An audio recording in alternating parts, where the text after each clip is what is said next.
Oke, ada pertanyaan sebelum saya lanjutkan? Jadi, semua materi sudah ini salah, ini bukan responsi ini. Ini tentang ya, semua materi sudah saya upload ke Elok, termasuk slide ya sampai part 5. Jadi dimulai dari minggu ke-12 kita belajar part 1, part 2, kemudian part 3, part 4, dan part 5. Nah, apa sih semua ini dari minggu ke-12 ya? Kita pertemuan setelah Meet, sebelumnya kita membahas tentang server data spasial, tentang full stack WebJS ya, front end dan back end. Kemudian kita belajar tentang arsitektur WebJS. Nah, di pertemuan ke-12, 13, dan 14 pertemuan terakhir ini saya membahas mengenai perancangan aplikasi. Jadi ini sifatnya sangat konsep dan teman-teman prakteknya ya palingan hanya bikin diagram. Sehingga sebenarnya ini nggak ada lagi coding, ya, nggak ada lagi coding. Memang saya sengaja seperti itu. Kalau misalnya teman-teman ada pertanyaan yang mau disampaikan, ya saya persilakan terkait dengan materi kita setelah Meet. Ada yang mau ditanyakan? Sebelum saya lanjutkan ke SDLC. Nggak ada? Oke, kalau nggak ada, oke, saya akan sampaikan tentang slide ini. Mudah-mudahan nggak lama ya. Kita buat singkat aja. Karena sekaligus ini sebenarnya saya rekam. Jadi biar nanti ada arsipnya di Elok. Karena boleh jadi tahun depan saya nggak ngajar lagi kan. Ya, untuk pertama kalinya selama 1 dekade. Hampir 10 tahun saya ngajar SIG berbasis web. Ya, jadi di minggu ini kita akan membahas mengenai rancangan perangkat lunak, pengembangan perangkat lunak dari kemarin ya, dari minggu ke-12 kita membahas mengenai bagaimana membuat analisis kebutuhan. Kemudian ada juga slide yang saya sampaikan di Elok. Ya, rekamannya belum saya buat, mohon maaf. Nanti saya akan susulkan yang tentang cetak biru aplikasi. Kemudian minggu lalu saya sudah sampaikan di hari Jumat tentang antarmuka. Hari ini kita membahas mengenai SDLC dan besok Jumat adalah penutup kita membahas mengenai bagaimana kita membuat sebuah pengujian aplikasi. Nah, 5 bagian ini hal-hal yang barangkali sebelumnya sangat jarang saya bahas di mata kuliah SIG berbasis web, ya, tetapi karena di kurikulum 2016 ini belum punya rumah ya tentang rancangan pengembangan perangkat lunak, maka ini saya sampaikan di SIG berbasis web. Ya, nanti mungkin akan berbeda lagi. Nanti di kurikulum 2021 ini akan saya tarik lebih awal ke materi mata kuliah wajib ya, tentang pengembangan perangkat lunak. Ada 5 bagian ini. Nah, oke. Jadi yang saya bahas di slide ini adalah bagian keempat, yaitu mengenai software development life cycle. Ya, sebenarnya ini adalah atap. Ya, bisa kita bilang pembahasan di minggu ini merangkum semuanya, merangkum semua materi yang saya sampaikan dari awal sampai akhir. Cuma saya memang pengen memberikan gambaran mengenai prosesnya terlebih dahulu. Ya, dimulai dari analisis kebutuhan, kemudian kita sudah membahas juga mengenai cetak biru yang dibuat berdasarkan analisis kebutuhan. Kemudian dari cetak biru kalian bikin antarmuka ya, desain prototip dan mock up, ya, prototip dan mock up. Nah, hari ini saya bahas tentang prosesnya. Jadi setelah kalian dapat mock up biasanya kalian baru mulai coding. Nanti kita lihat di sini. Nah, pas mulai coding itu tentu nggak hanya kalian langsung ngoding begitu saja. Nanti ada istilahnya adalah best practices ya, apa yang sudah dibuat oleh orang ya selama sekian tahun pengalaman ngoding misalnya. Kemudian mereka menemukan, oh kayaknya kalau kita ngoding dalam tim ya, ada istilahnya pair programming. Kita nggak hanya bikin software itu sendirian, tapi juga bersama-sama dengan orang lain. Nah, ketika kita membuat semacam itu ya tentunya kemarin saya sampaikan sebuah pengembangan software itu nanti ada tim yang khusus ngurusi front end-nya, ada tim yang khusus ngurusi back end-nya ya. Kemudian ada tim yang ngurusi basis data misalnya, ada tim yang ngurusi DevOps dan seterusnya. Nah, maka gimana caranya agar tiap komponen ini bekerja bersama-sama gitu biar tujuannya tercapai. Intinya gini, seringkali dalam sebuah project, ya, kayaknya saya lupa nambahkan slide ini.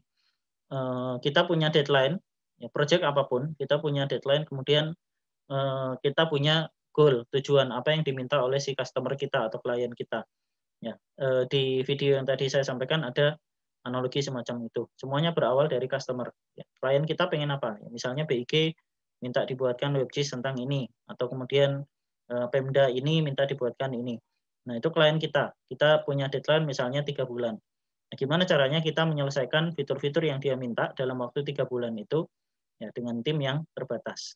Nah, itu nanti perlu kita atur ya sedemikian rupa dalam sebuah manajemen proyek. Nah, dalam manajemen proyek untuk perangkat lunak kita kenal ada yang disebut dengan nama software development life cycle. Intinya semuanya berawal dari sini. Ketika kita memulai suatu proyek, ya bisa saja kita langsung nyemplung gitu kan. Kita langsung nyemplung, kita kerjakan aja proyeknya. Tapi akan lebih baik kalau kita punya planning, kita punya perencanaan. Nah, it wasn't raining when Noah built the ark. Ya, ketika Nabi Nuh bikin kapalnya, belum banjir, ya, belum hujan malah, belum hujan. Ya, makanya diketahui. Tapi dengan bersiap di awal, ya, ya, badai datang kemudian kita bisa navigasi dengan mudah. Nah, maka inilah pentingnya project management. Dan ini kompetensi wajib ya bagi saya buat teman-teman. Karena sekarang begini, kalau kita lihat di SMK pun adik-adik kalian ya mungkin di SMK sekarang ada yang sudah belajar tentang cara menggunakan TS. Ya, keterampilan atau skill itu ada di mana-mana. Cara ngoding, WebGIS itu pun ada. Ada yang sudah belajar itu. Di course yang bisa ditemukan orang di web itu banyak sekali. Ya, artinya kalau hanya sekedar belajar ngoding, bikin aplikasi, itu semua orang bisa. Nah, tapi kalian S1, gitu kan? Kalian nanti akan menjadi level manager. Nah, artinya kalian bukan hanya harus bisa ngoding. Ya, ngoding itu urusan kesekian. Yang penting adalah bisa memanage orang yang bisa ngoding. Ya, itu lebih penting. Nah, sehingga kita perlu yang disebut dengan nama software development life cycle. Di kiri itu ada komik. Ya. Kalau seandainya kita membangun kapal tanpa spesifikasi, maka jadinya adalah ya kapalnya berantakan, nggak jadi kapal, jungkil balik. Kemudian kalau nggak ada dana, ya adanya cuma korek api, ya nggak jadi apa-apa. Tidak ada QA, nggak ada pengetesan. Begitu masuk ke laut, hancur. Nggak ada riset pasar. Ya. Riset pasar. Pasarnya butuh ternyata udah ada kapal yang lebih besar, kita bikin software yang ngecek-ngecek. Nah, ini sering ini untuk mahasiswa ya. Skripsi, itu kemudian saya pengen buat website seperti ini. Biasanya pertanyaan saya kalau saya pengujinya itu adalah apa yang kamu buat di software ini atau di website ini yang berbeda dengan yang sudah ada di pasaran. Ya, jangan-jangan di pasar udah ada yang lebih bagus. Kita bikin website rumit-rumit, ternyata semuanya ada di Google Map. Ya. Kita bikin peta pariwisata online, desa X. Ternyata wisatawan yang datang ke desa itu ya cukup pakai Google Map. Dia dapat informasi di mana lokasinya, di mana jalurnya, gitu kan. Nah, itu yang orang cari kan. Nah, kalau kita bikin website yang berbeda, apa gunanya? Kalau misalnya itu sudah ada di pasaran, ya sudah ada di pasaran, lebih bagus, gratis, multifungsi dan seterusnya. Orang nggak akan buka website kita. Kemudian no deadline, yang bikinnya santai-santai, ya. Ternyata udah dimakan hiu duluan. No demand, nggak ada yang minta, ya. Nggak ada permintaan dan nggak ada kebutuhan untuk bikin sebuah kapal. Ya udah, kita nggak akan jadi kapal. Artinya kita perlu benar-benar planning dari awal sampai akhir ya. Satu proses dari planning, perencanaan, creating, ya, membangun aplikasinya, ya, khususnya nanti kita akan fokus ke sini. Kemudian testing, menguji aplikasi, minggu depan kita bahas, dan deploying. Ini nggak saya bahas sayangnya di pembahasan 5 bagian ini. Deploying nanti masuk ke bagian yang lain. Ya, sayangnya kalau ini saya bahas nanti kepanjangan.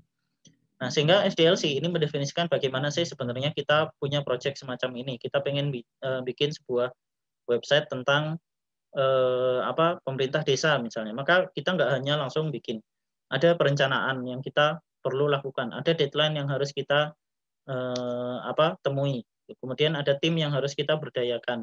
Ada sumber daya, ada dana, kemudian ada pasar, ada klien yang harus kita penuhi kebutuhannya dari website yang kita bikin. Maka kita memerlukan planning. Ya. Kenapa? Ya, karena coba lihat di sisi kanan ya, why waste hours of planning just to save weeks of coding. Ini ironi maksudnya, ngecek. Ya, kenapa kita ngoding berjam-jam, merencanakan berjam-jam hanya untuk ngoding berminggu-minggu. Ya, ini ironinya adalah mending ngoding katanya. Enggak, kebalik ya. Mending kita merencanakan selama berjam-jam, ya kita bikin planning secara detail. Kemudian sisanya adalah kita ngoding dengan cara yang lebih singkat.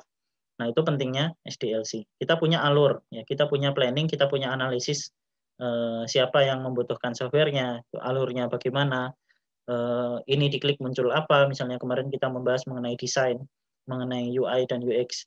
Kemudian bagaimana software ini diimplementasikan, apakah nanti jadi Android saja, nanti gimana kalau misalnya user saya ada yang pakai iOS, wah, berarti saya harus bikin 2 kali misalnya. Kemudian kalau misalnya website yang saya bikin tidak responsif, ya saya hanya pakai HTML, CSS, JavaScript, nggak pakai Bootstrap. Maka ketika dibuka di layar yang lebih kecil, tampilannya berantakan. Nah, ini hal-hal yang sekilas kayaknya remeh. Yang penting kan saya bisa coding, enggak. Nah, yang penting kalian bisa merencanakan dengan baik. Kalian tahu komponen-komponennya, ya, maka kalian akan bisa memberdayakan sumber daya yang kalian miliki untuk bisa jadi software yang baik. Dan sekian tahun saya ngoding, ini saya rasakan ya bahwa saya kurang di sini. Jangan sampai kalian mengulangi hal yang sama dengan yang saya alami. Jadi SDLC ini saya baru belajar beberapa tahun belakangan, sehingga dulu proyek-proyek awal saya ya pokoknya begitu dapat proyek ya udah langsung terjun ngoding. Ya, ternyata itu cara yang salah dan habis waktu yang cukup banyak hanya untuk ngilangin bug yang ternyata seandainya itu direncanakan di awal itu tidak akan muncul. Nah, biasa dosen itu menyampaikan sesuatu yang biasanya belajar dari kesalahan, biar kalian nggak perlu ngulang apa yang dirasakan oleh kami.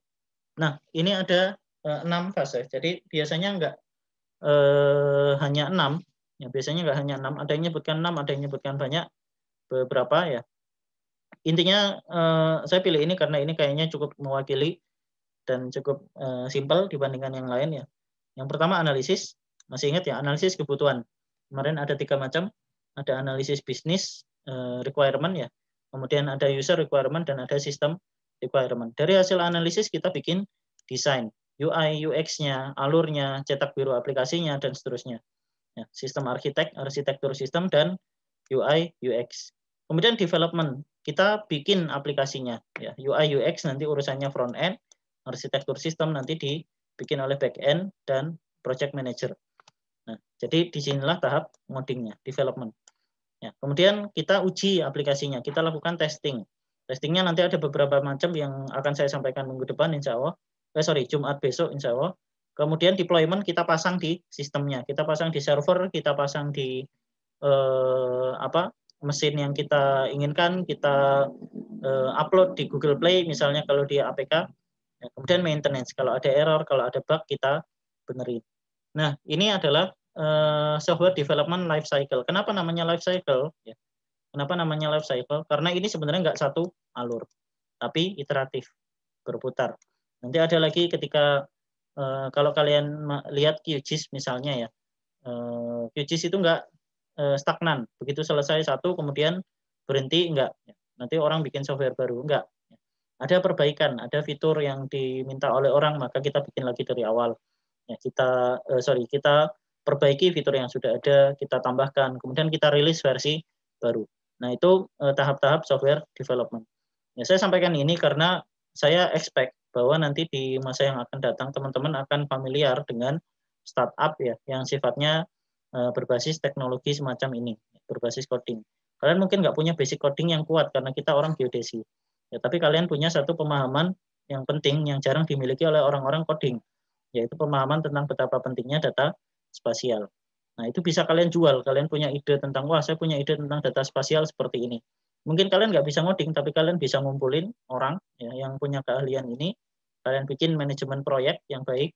Kemudian kalian bikin konsultan misalnya. Kalian jadikan sebuah startup. Nah, maka ini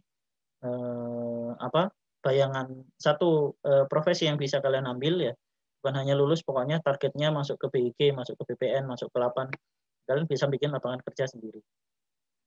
Tapi saya nggak bisa ngoding, nggak masalah. Oke, nah sekarang ada yang disebut dengan nama SDLC. SDLC ini ada beberapa macam ya. Tadi kan saya sampaikan SDLC itu pattern ya atau pola gimana caranya orang mengembangkan software. Nah, ini adalah model yang paling jadul yang namanya waterfall model. Apa itu waterfall model? Waterfall model itu adalah ketika kita dapat KAK ya. Kita dapat requirement, kita dapat kebutuhan. Oh, saya pengen bikin saya butuh bikin aplikasi semacam ini. Maka kemudian yang kita lakukan adalah langsung bikin desain, kemudian membuat kodenya, kemudian menguji, ya verifikasi, kemudian maintenance. Apa yang salah di sini? Nggak ada yang salah. Ya, ini adalah tahapan untuk pembangunan aplikasi yang banyak kita gunakan. Salahnya di mana kira-kira? Ini paradigma pembangunan aplikasi yang paling sederhana.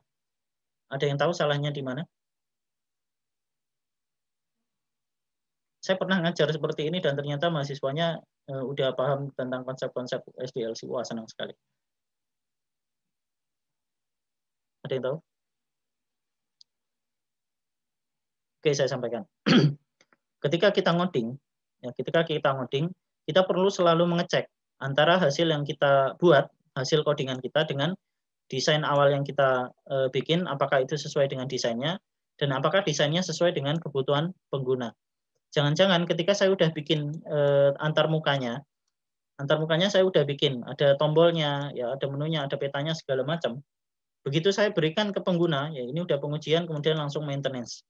Ya, begitu saya berikan ke pengguna, ternyata penggunanya nggak suka, wah bukan seperti ini mas yang saya cari. Dan itu banyak terjadi. Sehingga waterfall ini sesuai namanya ya, dia jatuh ke atas, langsung dari atas langsung turun ke bawah. Semua pekerjaan sifatnya linear, satu arah. Dari requirement ke desain, ke implementasi, ke verifikasi, ke maintenance. Nggak ada lagi balik ke atas ya. Setelah implementasi kita nggak bisa lagi balik ke desain ya. Desainnya udah dibikin ya, udah nggak bisa kita rubah-rubah lagi. Nah ini contoh waterfall. Ya keuntungannya ya kita biasanya menyelesaikan sesuai dengan requirement karena memang ketat di awal ya. Kita bikin uji requirement yang cukup detail, ya kan. Desain kita bikin lama, gitu kan. Implementasi kita bikin lama, verifikasi sampai ke maintenance. Ini biasa kita jumpai. Nah, kerugiannya adalah lama, waktunya lama. Apalagi kalau kita kerja di tim. Yang kemarin ada pertanyaan, kalau misalnya dari UI dengan tim UI UX dengan tim yang ngoding ke front end, kira-kira nggak saling berkomunikasi, itu gimana? Nah, kalau di model waterfall, ya model waterfall yang kita terapkan, maka boleh jadi tim itu akan berantakan karena nanti nggak bisa bolak-balik antara desain dan implementasi. Ya, pokoknya ini saya udah bikin ya, kamu nggak bisa protes, udah jalanin aja. Nah, ternyata ini nggak bisa, nggak mungkin dibikin, nggak mungkin ada tombol sepenuh layar misalnya. Maka kita harus rubah desainnya. Nggak bisa ya, pokoknya desainnya saya bikin seperti itu. Nah, ini bikin kerjaan kita jadi lama. Nah, ini salah satu contoh waterfall model. Jadi waktunya biasanya lama. Kalau waterfall itu biasanya untuk kerjaan yang di atas 6 bulan. Bergantung dari kondisi kita dan tim. Kemudian ada model yang kedua namanya V model. Kalau tadi waterfall itu jalan dari atas langsung ke bawah. Ya, V model itu nanti menerapkan testing. Tiap tahap itu ada pengujiannya. Requirement ya setelah kita dapat kebutuhan pengguna, kita lakukan testing nanti di akhir ya dengan nama user acceptance. Jadi ini jalannya bukan begini, tapi begini ke bawah, kemudian naik. Ya, makanya namanya V model. Ini garis ini hanya menunjukkan dia nanti diuji di mana. Ya, analisis kebutuhan nanti akan diuji di UAT namanya, user acceptance test. Analisis kebutuhan sistem ya, sistem requirement nanti akan diuji di sistem testing. Desain perangkat lunak ya, desain perangkat lunak ini termasuk ke cetak biru aplikasi, nanti akan diuji di uji integrasi. Nanti ini saya sampaikan di hari Jumat insya Allah. Desain modul, tiap modul ya, misalnya ada modul yang fungsinya untuk menguji user login misalnya, maka kita uji di unit testing. Nah, V model ini dinamakan V model karena alurnya ada dua, verifikasi dan validasi, yang semuanya berpusat nanti di coding. Dan ini juga salah satu pengembangan sebenarnya dari waterfall ya, biar alurnya nggak satu arah. Artinya apa? Kalau kita berjalan dari satu arah di sini, kemudian kita ketemu di unit testing ini gagal, ya, maka kita bisa balik lagi ke desain modul. Seperti itu. Kecuali kalau udah sampai di ujung, biasanya nggak bisa balik. Ada pertanyaan? Ya, saya lanjutkan. Nah, yang sekarang trending ini disebut dengan nama agile model. Agile ini adalah yang paling populer saat ini dan bisa dibilang de facto lah kalau kita membicarakan mengenai software development life cycle itu orang pasti ngomongin ini. Nah, apa yang dimaksud dengan agile? Ini yang tadi saya sampaikan mengenai proses iteratif. Semuanya muter dari brainstorming, analisis requirement, kemudian kita bikin desain. Ya kemarin tugas kalian adalah bikin dokumen perancangan perangkat lunak DPPL. Ya, ini tahapan desain. Development ini adalah ngodingnya. Ya, kemudian quality assurance itu adalah uji yang tadi banyak sekali itu kita lakukan di sini. Kemudian deployment. Nah, agile ini berbeda dengan waterfall karena dia jalan berputar. Ya, prinsipnya adalah iteratif dan konstruktif. Konstruktif maksudnya apa? Maksudnya kalau ada sesuatu yang masih kurang di tahapan desain, ya kita bisa perbaiki lagi di iterasi selanjutnya. Jadi muter, tahapannya muter. Nggak berarti nggak selesai-selesai, ya ada tahap selesainya. Nanti saya akan sampaikan. Oke, model yang lain ada yang disebut dengan nama RAD, Rapid Application Development. Ini contoh model yang cukup cepat penyelesaiannya. Jadi kalau kita buru-buru banget, kita bisa bikin RAD ini.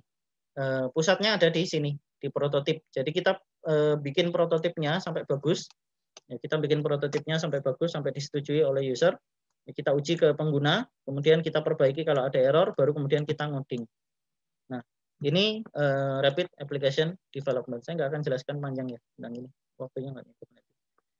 Nah, perbedaannya kalau antara waterfall versus agile itu adalah seperti ini. Dari analisis kebutuhan, kita langsung ke desain, ke implementasi, bikin ngodingnya, aplikasinya. Kemudian verifikasi, kita uji, kemudian maintenance.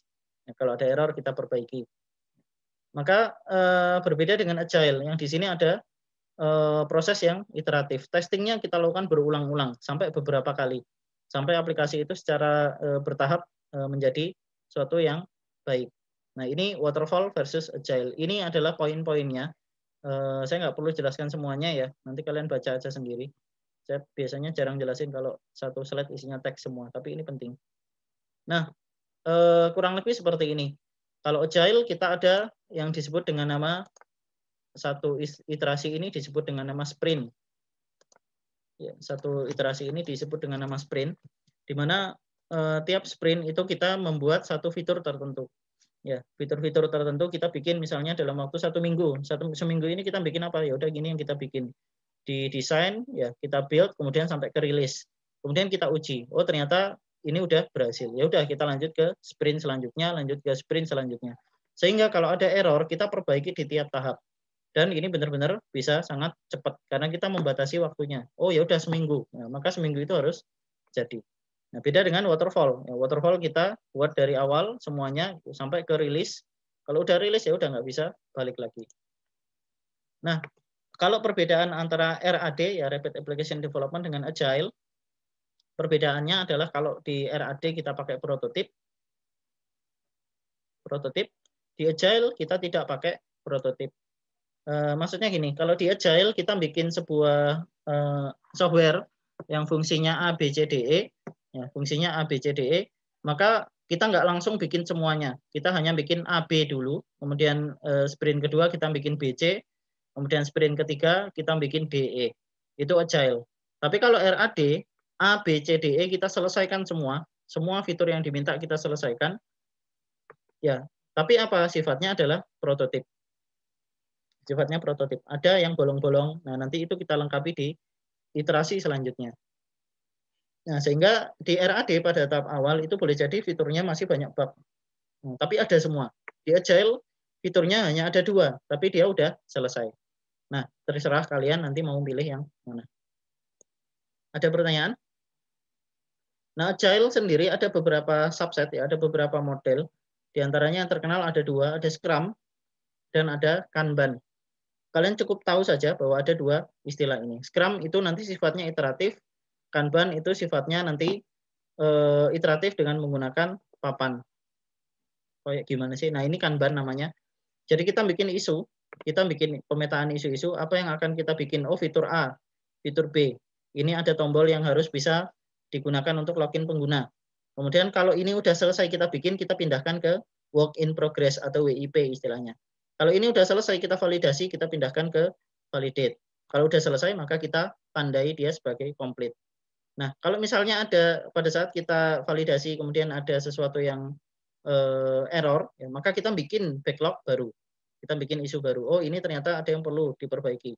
Sedemikian seterusnya sampai seluruh apa backlog ya, seluruh isu yang ada di sini kita selesai pindahkan ke complete. Nah, inilah nanti tahap delivery kita berikan ke klien.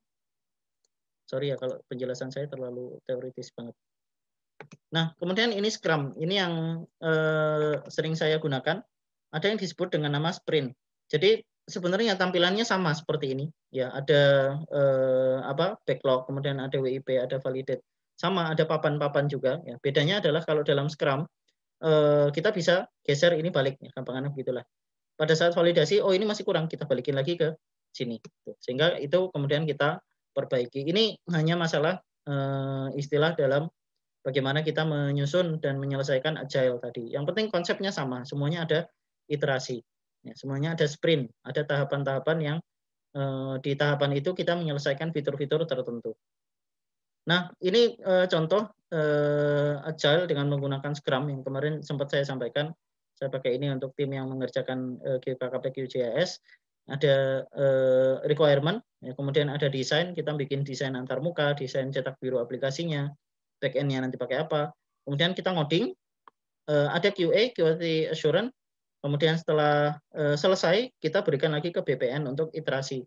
Nah, jadi sprint 1, ini fitur-fiturnya seperti ini, setuju nggak? Enggak, oh oke, berarti kita bikin analisis lagi, apa yang salah dari requirement-nya, apa yang kurang, kita perbaiki. Masuk ke sprint 2, sprint 3, dan seterusnya, sampai nanti bulan Oktober, ya aplikasi ini akan dirilis. Nah, setelah dirilis, kita berikan yang disebut dengan nama user acceptance test. Apakah calon pengguna, ya Kantah di sini ya kantor pertanahan, apakah merasa bahwa fitur-fitur, fungsi, tampilan dan lain sebagainya yang ada di QKKP yang kita bikin itu sudah sesuai dengan kebutuhan mereka. Baru kemudian kita masukkan ke plugin repository ke QGIS. Nah, ini tahapan agile. Ada pertanyaan? Ya, kalau nggak ada, saya akan lanjutkan terakhir mengenai bagaimana tool-tool apa yang nanti bisa kita manfaatkan untuk keperluan ngoding agile. Saya sampaikan ini agar teman-teman tidak kaget ketika nanti ketemu dengan proyek yang seperti ini. Saya masih proses mencari dan memverifikasi ya kerjaan ini. Nanti seperti yang saya sampaikan kemarin, saya butuh asisten ya mungkin 1 atau 2 orang untuk proyek ini, proyek membangun QKKP QGIS. Kira-kira yang minat banyak nggak? Ada yang minat nggak? Yang minat ngacung.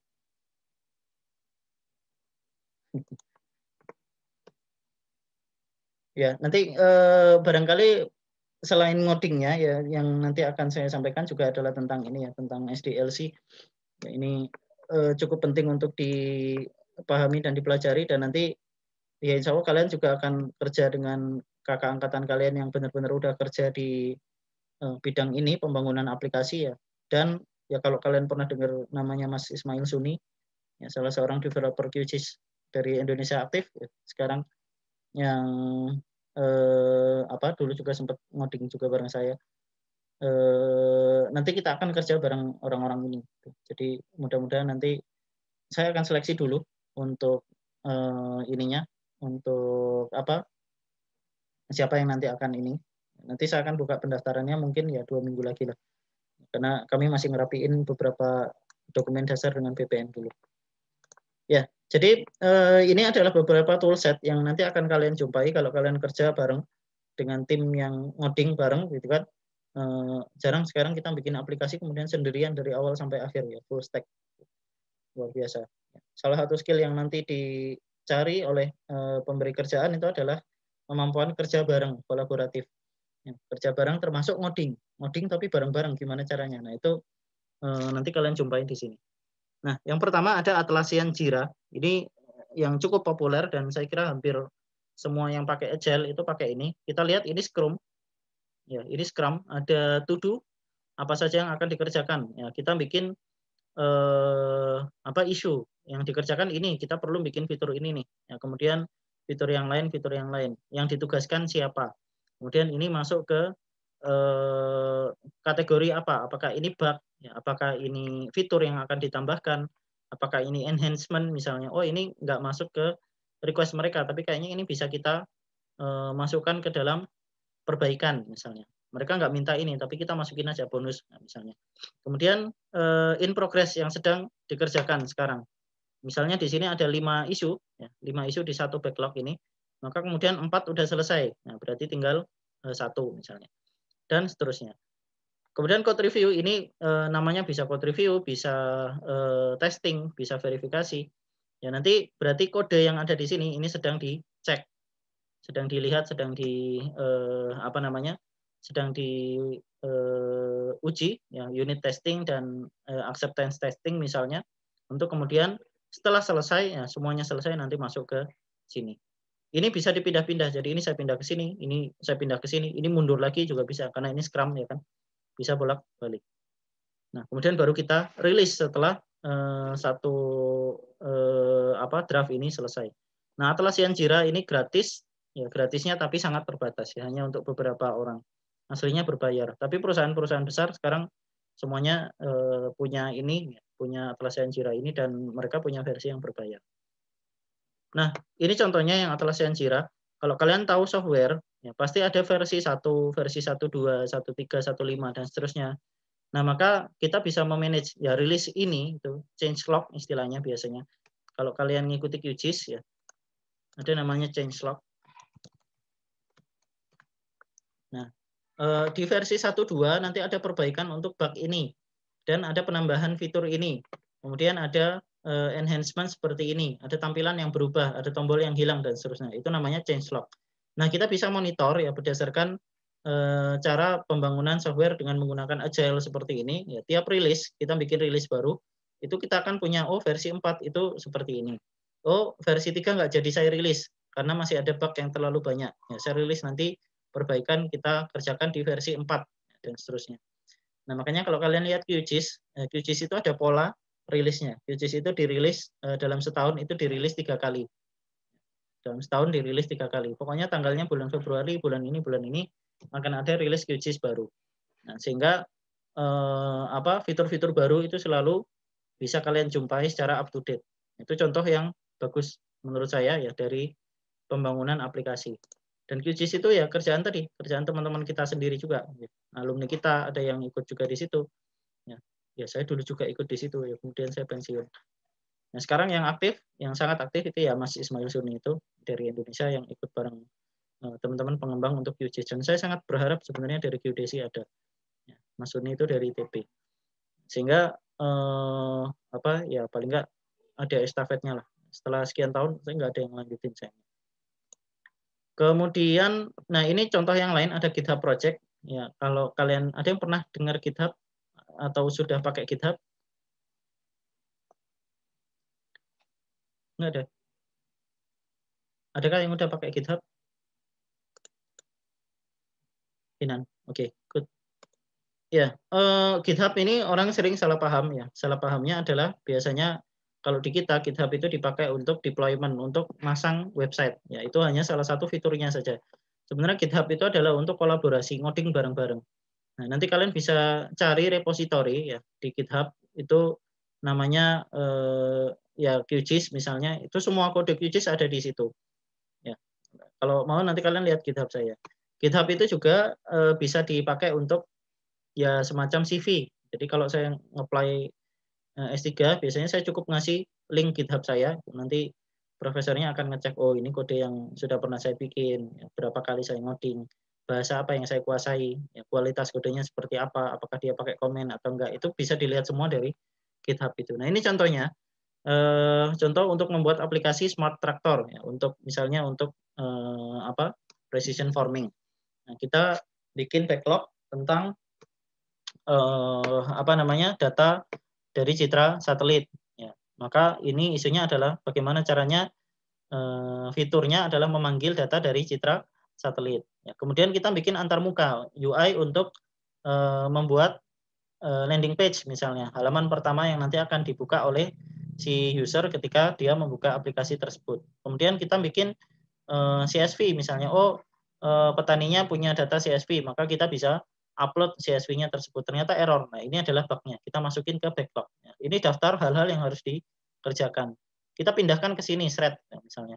Maka ini in progress, sedang kita kerjakan. Nah, ini yang membuat sebuah coding itu menjadi rapi dan terstruktur. Jadi nggak hanya kemudian kita buka, ya nggak masalah sebenarnya sih, ya tergantung scope dari ngodingnya ya. Nanti kalau scope-nya udah besar ya, kalian bikin sebuah aplikasi yang harganya ya di atas 100 juta misalnya, maka kalian nggak bisa lagi ngoding hanya dengan pokoknya saya ngoding sehari semalam jadi. Tetap kalian perlu planning. Ready to deploy artinya aplikasinya isunya sudah selesai. Isunya sudah selesai, siap dipasang di rilis selanjutnya. Nah, ini contoh yang bisa kalian lakukan dengan GitHub dan masih banyak lagi sebenarnya. Dan sebenarnya kalau kalian minat ya, kalau kalian benar-benar pengen fokus ke sistem informasi, saya malah pengen bikin satu ya webinar atau apalah ya khusus untuk internal kita aja tentang GitHub karena ini benar-benar sangat penting sekali. Tapi sayangnya nggak bisa semuanya saya masukkan di materi kuliah. Kalau dulu kakak angkatan kalian ada namanya PPIDS Academy, saya mengumpulkan teman-teman yang minat untuk mempelajari ini. Mereka bentuk namanya PPIDS Academy, ya, kemudian saya nyampaikan informasinya tiap kuliah ya tiap hari Sabtu. Ya, meskipun sekarang mungkin nggak aktif dulu ya, tapi sekarang udah banyak yang gantikan dan saya kira dari Bapak Ibu yang lain juga bisa memberikan materi mengenai GitHub. Ya, kemudian ini contohnya untuk monitoring project dari Agile yang tadi saya sampaikan ya. Agile itu seperti apa? Nah, ini namanya sprint fase 1. Tugas 1, 2, 3, 4 selesaikan berapa persen. Nah, ini namanya sprint 1. Batas waktunya adalah sampai tanggal ini. Ya, 1 Januari 2021 misalnya. Maka ini kemudian bisa kita monitor. Ya, pada fase 1 apakah sudah selesai semua atau belum. Harus selesai semua. Harus selesai semua. Fase 2 kemudian tugas-tugas ini. Kalau belum selesai gimana ya? Kita pindahkan ke fase 2. Nanti jadi namanya backlog yang belum selesai. Nah, ini disebut dengan nama Gantt chart dan tidak hanya kalian bisa terapkan ke proyek yang terkait dengan Scrum dan Agile, kalian bisa terapkan ke semua proyek ya. Proyek apapun, misalnya survei lapangan, survei pendahuluan, ya targetnya adalah sekian hari, sekian persen, selesainya sekian. Menggambar layout misalnya, selesainya sekian. Ini kalian bisa pakai untuk monitoring seberapa jauh proyek kalian udah selesai atau belum dan batas waktunya. Kalian jadi punya gambaran untuk manajemen proyek. Untuk manajemen proyek kira-kira proyek ini ngukur di lapangan, misalnya ngedrone, misalnya ngolah data dan seterusnya itu selesainya kapan. Nah, sebenarnya ini sama kayak monitoring biasa ya, jadwal yang sudah kalian buat. Nah, bedanya di sini ada progress. Jadi ini dinamis. Nah, ini dinamis, nanti bisa berubah ya, sesuai dengan progres pekerjaan yang kalian bikin. Nah, namanya Gantt chart. Kemudian ada yang lain yang disebut dengan nama kurva S. Ya.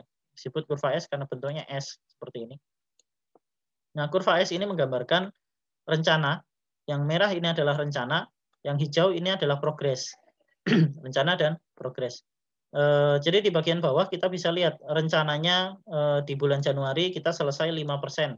Bulan Februari kita selesai 13%. Bulan Maret kita selesai seperempatnya. Bulan Mei separuhnya selesai. Ya. Bulan September selesai 100%. Ini rencana. Nah, rencana ini dapat dari mana? Dari analisis kebutuhan dan dari desain yang kalian buat. Oh, ternyata dari sistem requirement kita butuh membuat antarmuka yang menggunakan coding seperti ini, Bootstrap. Nah, maka Bootstrap itu cepat gampang. Maka bisa kita sampaikan, ternyata sampai bulan Juni kita udah bisa sampai 95% misalnya. Itu rencana. Jadi kalian rencanakan di awal ya ketika project berjalan. Kemudian kalian update di sini, actual progress.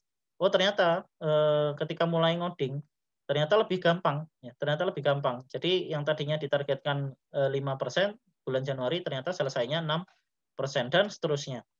Nah, sehingga hijau ini menggambarkan bagaimana progres dari kerjaan kita terhadap rencana. Ini kebetulan contoh yang saya berikan adalah contoh yang baik. Jadi dia mengerjakan di awal lebih cepat dibandingkan dengan rencana yang diberikan. Jadi biasanya kurva ini diberikan ke pemberi pekerjaan ya, misalnya ke BPN. Nah, ini jadi mereka bisa monitoring tiap bulan progres kita seberapa. Nah, contoh yang lain adalah kurvanya begini. Set misalnya.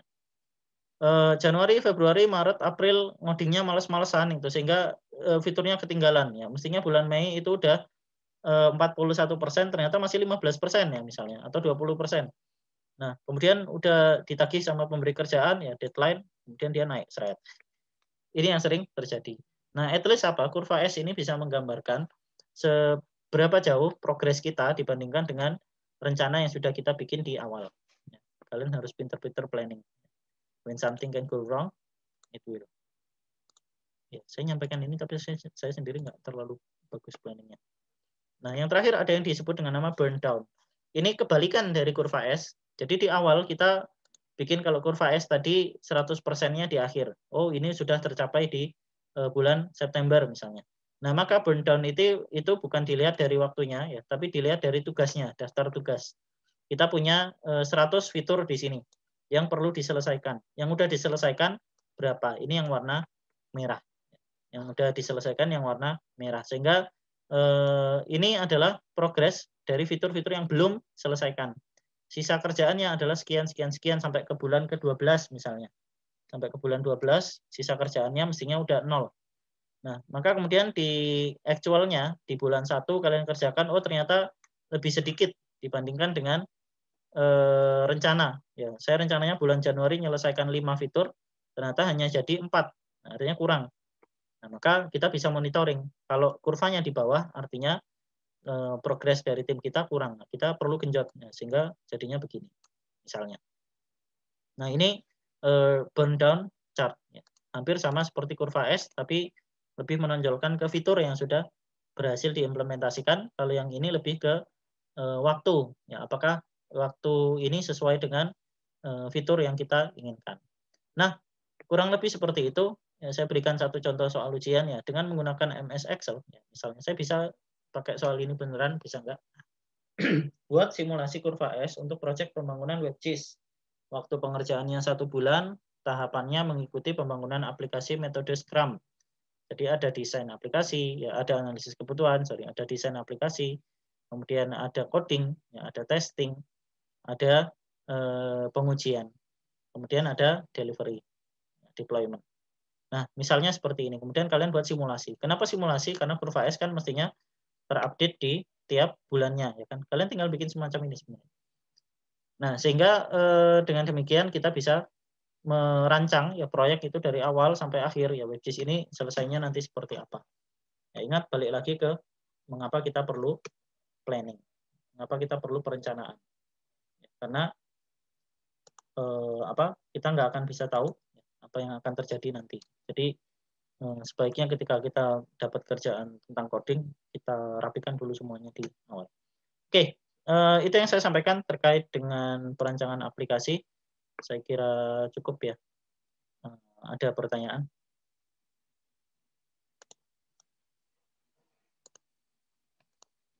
Silakan kalau ada pertanyaan. Mohon maaf untuk praktikum memang sebagian saya isi dengan teori karena ya biar cepat. Dan sebenarnya saya sekalian merekam. Ini judul skenario belum ada yang dapat. Kalian berapa orang ya? Saya ingat saya baru 64 tadi yang isi. Jadi nanti di hari Jumat kita coba monitoring ya. Ini saya lupa minta email kalian, nggak apa-apa nanti kita masukin aja ke breakout. Silakan nanti hari Jumat kita diskusikan. Saya rekamkan dulu ya penjelasan tentang pengujian aplikasi. Nanti kalian masukkan ke sini. Kemudian kita hari Jumat akan diskusi tentang tugas akhirnya. Ya, saya kira demikian. Untuk absensi kita coba lagi sebentar. Ada pertanyaan?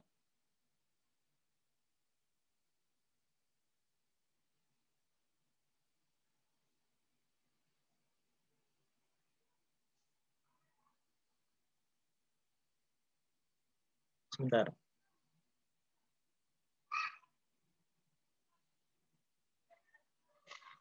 Ya, malah aplikasi saya yang kalah. Ya, ada yang masih belum bisa absen? Oh, bisa. Oke. Silakan absen. Kalau masih belum bisa, berarti nanti lewat chat aja.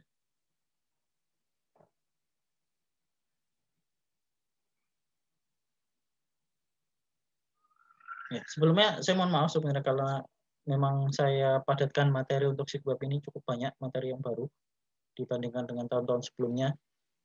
Khusus tahun ini ya, saya padatkan sekali. Karena saya takut nanti jangan-jangan